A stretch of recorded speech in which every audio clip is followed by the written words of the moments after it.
everybody. You are about to start the best 30 days of your physical and spiritual life. You're going to discipline yourself.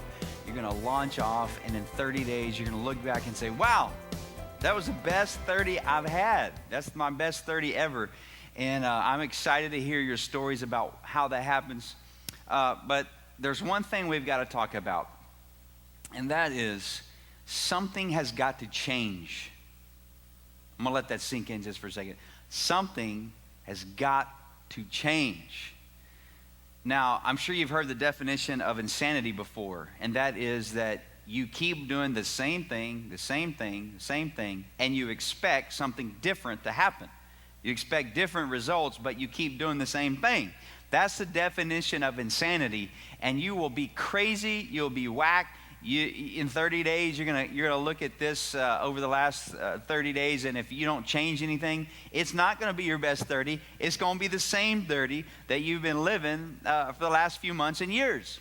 So something has got to change. Something's got to give. And that's what I want to speak to you about the next 3 or 4 minutes, and that is your time management. You have got to strategically look at your day, and you have to think about things that have to go.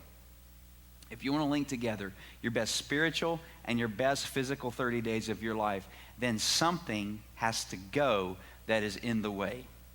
And only you know that. Well, I guess maybe your spouse may know that, your kids may know that.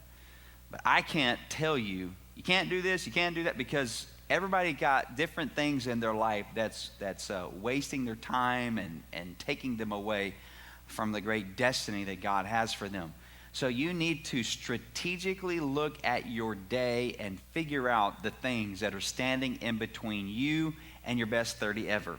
I have a wonderful friend named Scott Carley, and he's a time management coach. This is what he does for a living. And over the last 90 days, he has coached me. And he has gone through my calendar. He's gone through my priorities. He's gone through short-term goals, long-term goals. And if you look at my calendar now, it reflects the goals of where I want to go in life. And I encourage you, if you need help with this, to go see him. Go to growthdynamic.com or .org, and you can check out Scott Carley, and he can help you with that. But you can really do it yourself if you just would take some initiative. I've got a little thing I want to show you here. This is a chart that he uses that you basically take the days of the week here, all 7 days of the week, and then these are the hours of the day. And you make a chart. You basically make a grid, and you begin to block off time for the different activities that you want to accomplish. And then you leave some areas blank for free time. But you budget your day, and you manage your time. Outlook on internet, or actually not internet, Outlook on Microsoft Windows, Microsoft Office is a great program to do this. I personally have a Mac. Yeah, Mac people. I use what's called Entourage, which is made by Microsoft. So there you go. But you block off time. So, for example, I know every day at 6 o'clock I got to get up and help my wife get my kids off to school. So I just block that off. That's just there. There's certain meetings that I have throughout the week with my staff or with people in the church, and so I block those off. Well, I start to see the times that I have available.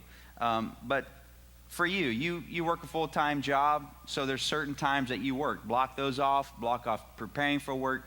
But you're going to see there's pockets of your time that you don't really have anything going on, and you've been filling that time with things to just kind of entertain you, or things that really have no eternal value. It could be Facebook, could be surfing the web, could be watching TV. It could be doing all sorts of things. But we're going to have to eliminate, and we're going to have to get rid of some things over the next 30 days that have been eating into your time and your schedule. So what I want you to do today, before you launch off in your best 30 ever, is evaluate your calendar, look at those things, start blocking off time. Block off time for prayer, block off time for rest. Put your sleeping schedule on there. Block off time for for meal preparation, because if you're going to eat right, you got to think about it. You can't just be driving down the road and say, I'm going to eat right today, and I'm going to try to find somewhere on the side of the road to eat. You can't, because fast food is not your best 30 ever, okay? So you have to think about it. You have to be proactive.